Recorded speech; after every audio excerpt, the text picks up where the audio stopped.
ಅನುದಿನ ಅನುಕ್ಷಣ ಮನೆಯಲ್ಲೂ ಕಲಿಯೋಣ ಕಲಿಕೆಯ ಹೊಸ ಹಾದಿಯಲಿ ಜೊತೆಗೂಡಿ ಹೆಜ್ಜೆಯ ಹಾಕೋಣ ಸಂತಸದಿ ಕಲಿಯೋಣ ನಮ್ಮ ಹೆಮ್ಮೆಯ ಈ ಕ್ಲಾಸಿನಲ್ಲಿ. Yes, sir. Yes, teacher. Present, ma'am. Welcome to Samveda classes. मोहतरम नाजरीन, अज़ीज़ तलबा व तालिबात, मैं मोहम्मद फ़ाज़िल मुआविन मुअल्लिम government Urdu lower primary school Gouramapet Devadurga ज़िला रायचूर इस ऑनलाइन क्लास में आप सबका इस्तकबाल करता हूँ. अस्सलामु अलैकुम व रहमतुल्लाहि व बरकातुहू. प्यारे बच्चों, गुज़श्ता सबक में हमने तालीमी सैर का पहला हिस्सा पढ़ा था. अब हम इंशाअल्लाह तालीमी आपकी दरसी किताब निदाए उर्दू से तालीमी सैर का दूसरा हिस्सा पढ़ेंगे. आप अपनी दरसी किताब में सबक नंबर 12 और सफ़ा नंबर 108 पर जाएं.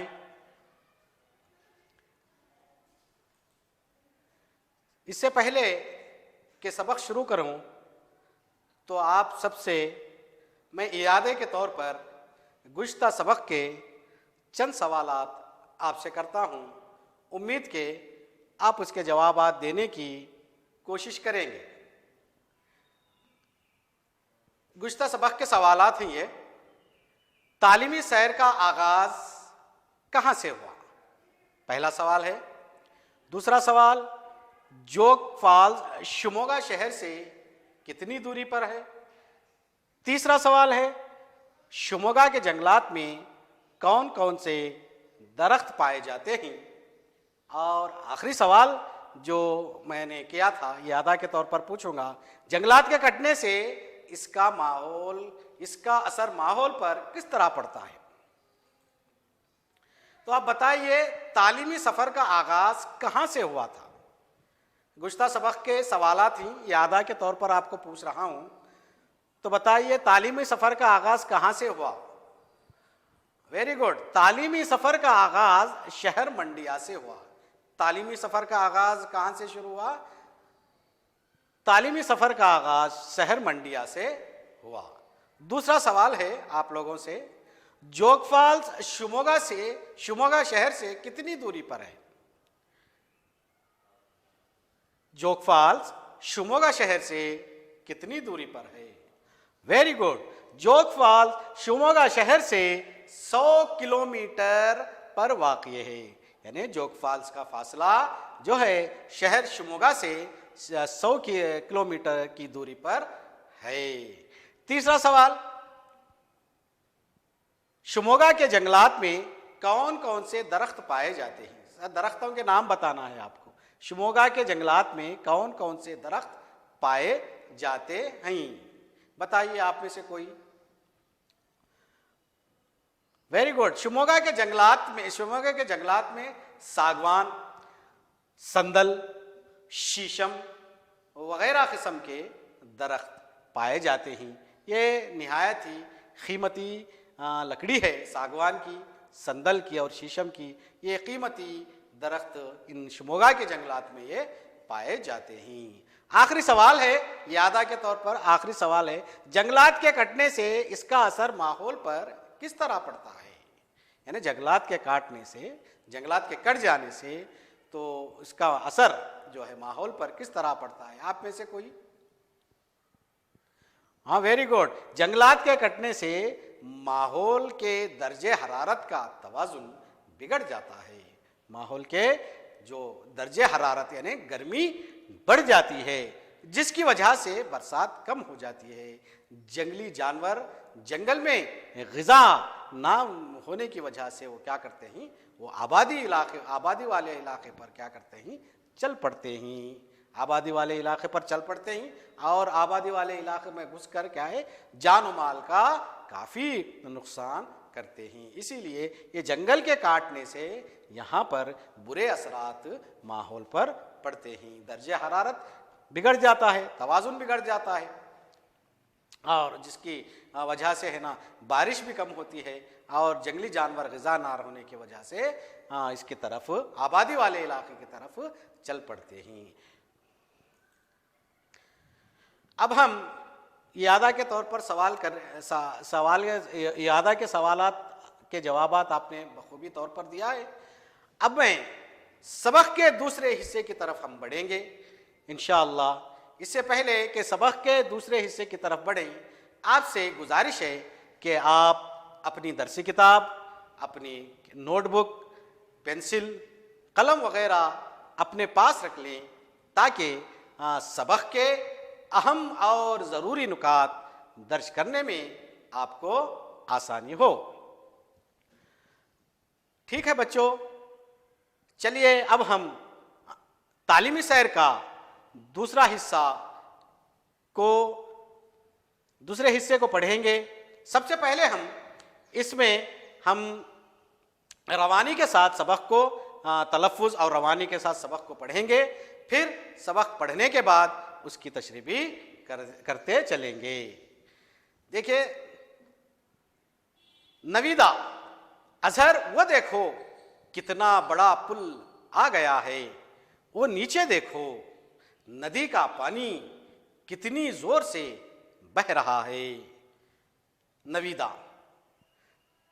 जनाब ये कौन सी नदी है और कहां से आ रही है? उस्ताद जवाब देते हैं, नवीदा तुमने बहुत अच्छा सवाल किया है, ये शरावती नदी है। तीर्थहल्ली के अंबू तीर्था मुकाम पर पैदा होकर बहती हुई आ रही है। उस्ताद ने नवीदा के सवाल पर उस्ताद ने ये जवाब दिया। फिर नवीदा उस्ताद से दोबारा सवाल करती है, शरावती का क्या मतलब है? उस्ताद नवीदा को जवाब देते हैं कि नवीदा, शरावती का मतलब है तीर से पैदा होना। नवीदा, जनाब और कितनी दूर जाना होगा? नवीदा अपने उस्ताद से कहती है कि और अभी जोग फॉल्स जाने के लिए अभी और कितना दूर जाना होगा? तो उस्ताद कहते हैं, नवीदा वो देखो आगे जोग फॉल्स नजर आ रहा है, वो देखो जोग फॉल्स नजर आ रहा है।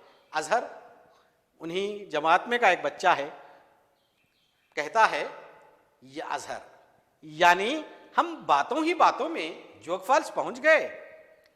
उस्ताद अजहर का जवाब देते हुए कहते हैं, हाँ बच्चों, हम जोग फॉल्स पहुंच गए हैं। सीढ़ियों के जरिए होशियारी से तह तक चले, क्योंकि जोग फॉल्स का जो रास्ता है वो बहुत ही तंग रास्ता है और ख़तरनाक रास्ता है। इसी वजह से यहाँ पर होशियारी से चलना होगा। जैसे ही कहते हैं उस्ताद, तमाम बच्चे या सब बच्चे सीढ़ियों के जरिए तह तक पहुंच जाते हैं, जोग फॉल्स के तह तक पहुंच जाते हैं।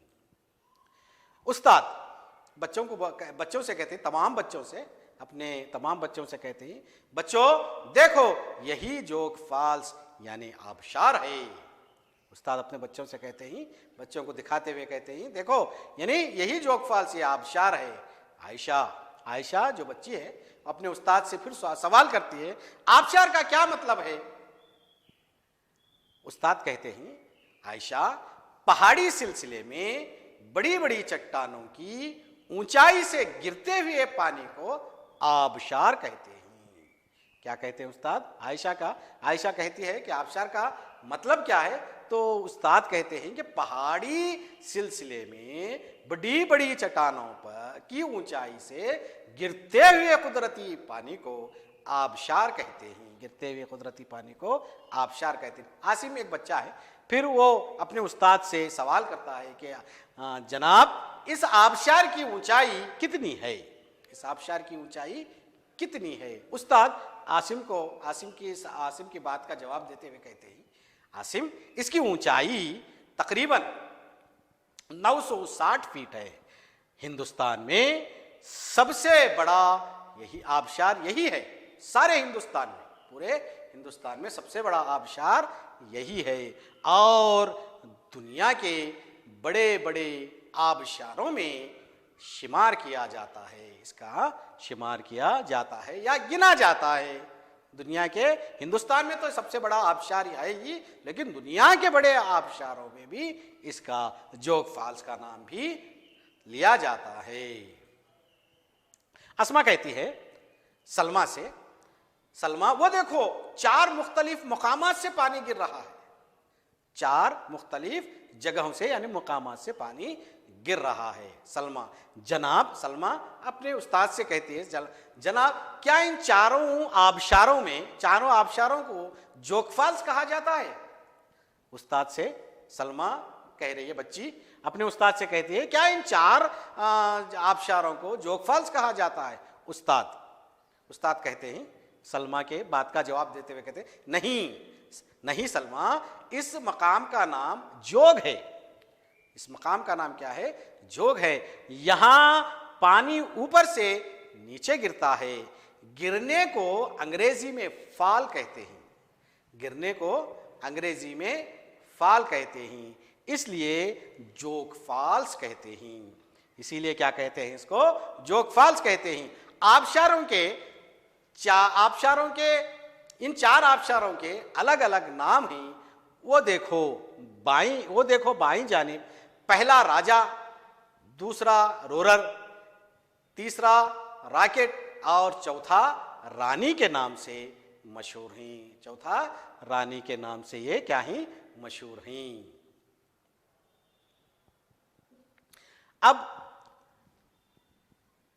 अब हम सबक की तशरीह की तरफ चलते हैं। नवीदा, अजहर वो देखो कितना बड़ा पुल आ गया है, कितना बड़ा पुल आ गया है। जैसे बस गुजर रही थी, पुल पर से जब बस गुजर रही थी तो नवीदा पुल को देखकर कहती है कि देखो वो कितना बड़ा पुल आ गया है। वो देखो नदी का पानी कितनी जोर से बह रहा है, कितनी जोर से बह रहा है। आपने देखा होगा कि नदियों का पानी कितने जोर से बहता हुआ, बहती नदी का पानी आप जब देखेंगे तो आवाज करते हुए, शोर करते हुए बहता है। नवीदा फिर अपने उस्ताद से पूछती है, जनाब ये कौन सी नदी है? ये कौन सी नदी है और कहां से आ रही है? नवीदा अपने उस्ताद से सवाल करती है कि ये कौन सी नदी है और ये कहां से आ रही है? उस्ताद नवीदा से कहते हैं, नवीदा तुमने बहुत अच्छा सवाल किया है। उस्ताद जब भी कोई बच्चे उस्ताद से अच्छे सवालात करते हैं तो उस्ताद क्या कहते हैं? उन्हें शाबाशी देकर कहते हैं, वाकई तुमने बहुत अच्छा सवाल किया। इसी तरह नवीदा को भी उनके उस्ताद ने जब ऐसा सवाल किया तो ये नदी कौन सी है, ये कहाँ से आ रही है, ऐसा जब सवाल किया तो उस्ताद को उनका सवाल, नवीदा का सवाल बहुत अच्छा लगा। तो उस्ताद ने नवीदा को शाबाशी देते हुए कह रहे हैं कि तुमने बहुत अच्छा सवाल किया। ये उसके बाद कहते हैं ये शरावती नदी है। ये कौन सी नदी है? शरावती नदी है। ये नदी का नाम शरावती नदी है। तीर्थहल्ली के अंबू तीर्था से मकाम पर पैदा होकर बहती हुई आ रही है, बहती हुई आ रही है। तीर्थहल्ली के अंबू तीर्था, देखिए यहां पर तस्वीर में तीर्थहल्ली का एक मुकाम है अंबू तीर्था। अंबू तीर्था पर ये यहां पर पैदा होती है और यहां से नदी क्या है, ये बहती है, अंबू पैदा होकर यहां पर बहती है। तो तीर्थहल्ली के इसे तीर्थहल्ली का जैसा ही नाम आया तो इसके बारे में हमारे कर्नाटक के एक बहुत ही अजीम और मशहूर शायर हैं जिनको आपने 5वीं जमात में, जब थे आप 5वीं जमात में थे, उनके बारे में पढ़ा है। सबक का नाम था कर्नाटक की आबरू कुयम्पू। तो उसमें यहाँ पर ही पैदा हुए तीर्थहल्ली के इसे कुप्पल्ली गांव में आप पैदा हुए थे, जिसकी निस्बत से कुयम्पू, जिनका पूरा नाम कुप्पल्ली वेंकटप्पा पुट्टप्पा था, ये यही तीर्थहल्ली के मशहूर जिसे मशहूर ताल्लुक़े में पैदा हुए थे। ये अंबू तीर्था यहाँ की एक नदी है, तीर्थहल्ली की ताल्लुका तीर्थहल्ली की नदी है। अम्बु तीर्था मुकाम पर पैदा होती है और वहां पर पैदा होने के बाद ये पैदा होकर बहती जाती है। यहाँ पर देखिए शरावती नदी का एक दिलकश मंजर है, आप यहाँ पर देख सकते हैं। देखिए पुल है, पुल पर से नदी का जो जा रहा है, बच्चे तमाम बच्चे इस दिलकश नदी का मंजर देखते हुए लुत्फ उठा रहे हैं। देखिए कितना खुशनुमा मंजर है, कितना दिलकश मंजर है। शरावती नदी का ये मंजर है जो कि तीर्थहल्ली के अम्बु तीर्था में ये पैदा होकर बहती हुई आ रही है। नविदा फिर पूछती है शरावती का मतलब क्या है। देखिए नविदा फिर अपने उस्ताद से सवाल करती है कि शरावती का क्या मतलब है।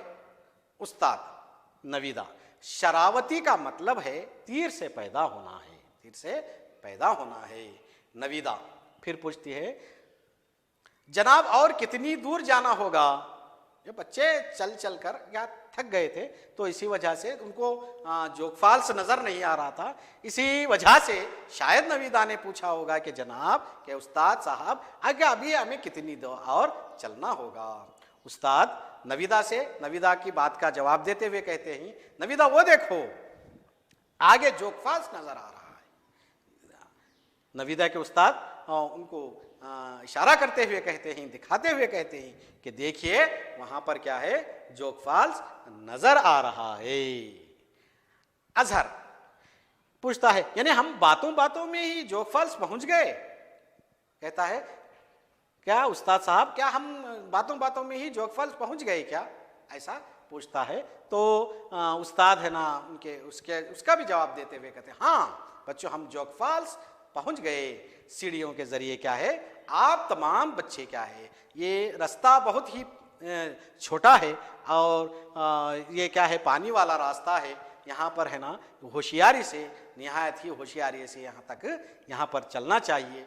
उस्ताद क्या है तमाम बच्चों को हिदायत देते हुए क्या करते हैं, सीढ़ियों पर कैसा चलना है होशियारी से चलने की हिदायत देते हुए हिदायत देते हैं। तो तमाम बच्चे क्या हैं उनकी उस्ताद की हिदायत पर अमल करते हुए सीढ़ियों के जरिए तह तक पहुंच जाते हैं।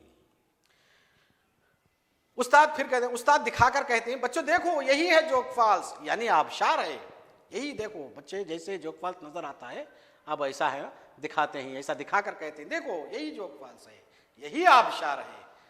आयशा फिर बच्ची पूछती है जनाब आबशार का मतलब क्या है, आबशार किसे कहते हैं, इसका मतलब क्या है। तो उस्ताद कहते हैं आयशा का जवाब, आयशा जैसे बच्ची पूछती है सवाल तो उसका जवाब इस तरह देते हैं, पहाड़ी सिलसिले में बड़ी बड़ी चट्टानों की ऊंचाई से गिरते हुए कुदरती पानी को आबशार कहते हैं।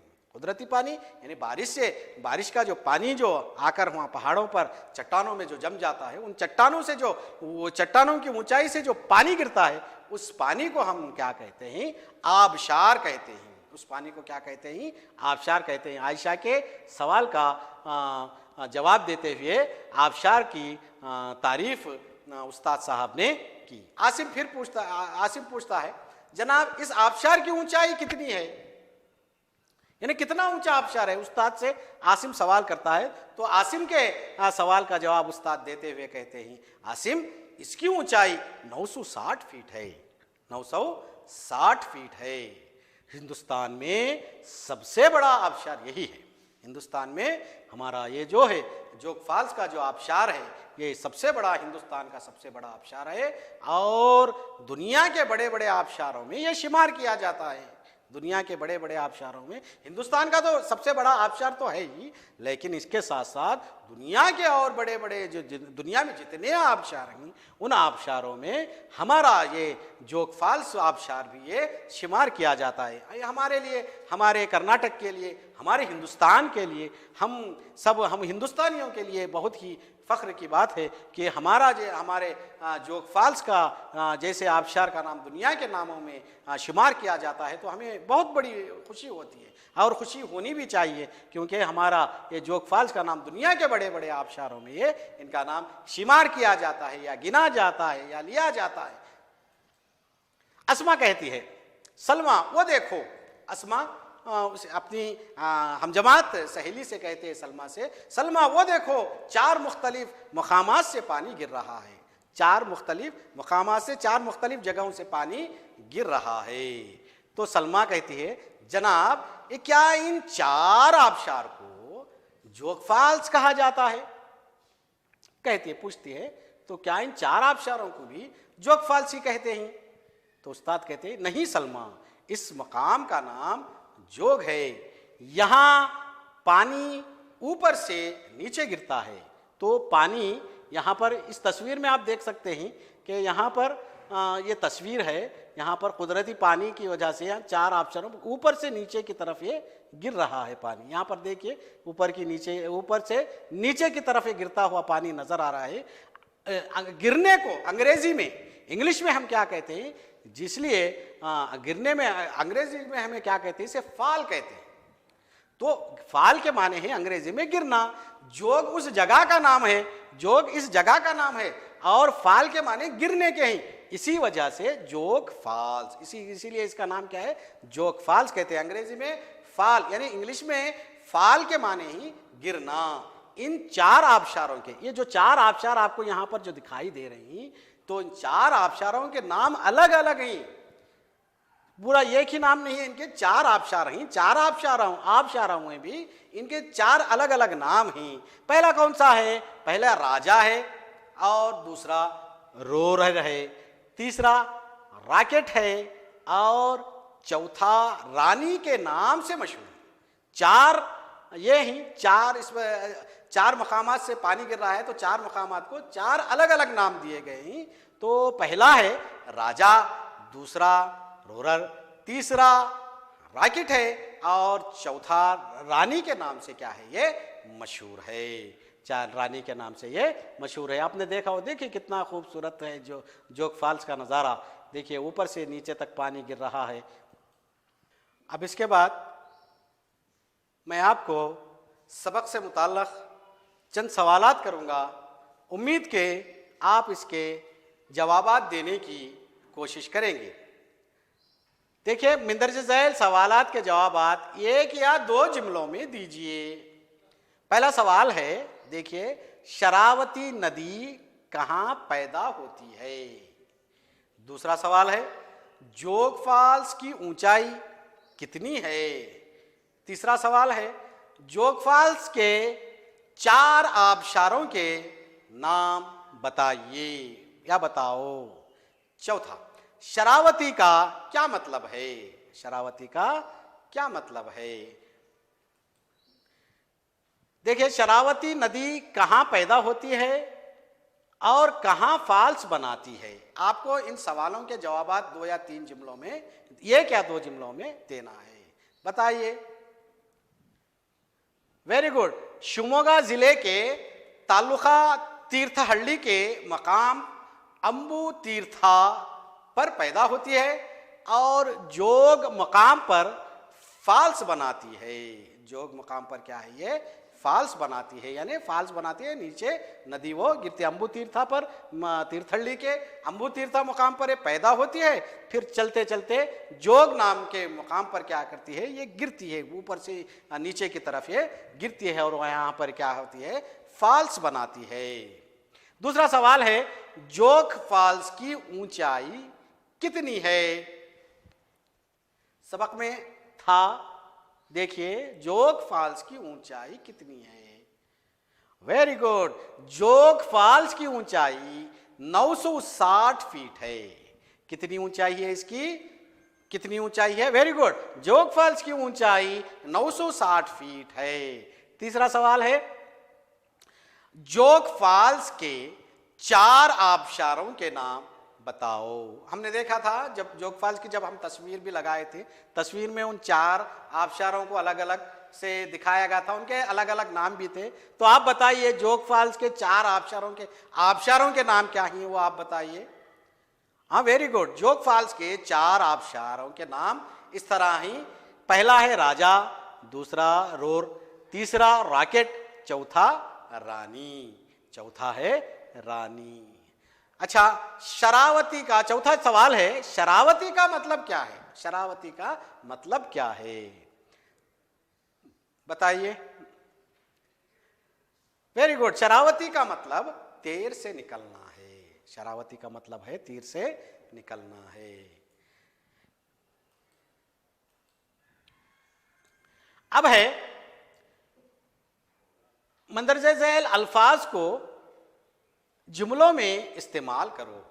मंदरजे झैल अल्फाज ही, इन अल्फाज को अपने जुमलों में, अपने खास जुमलों में इस्तेमाल करना है।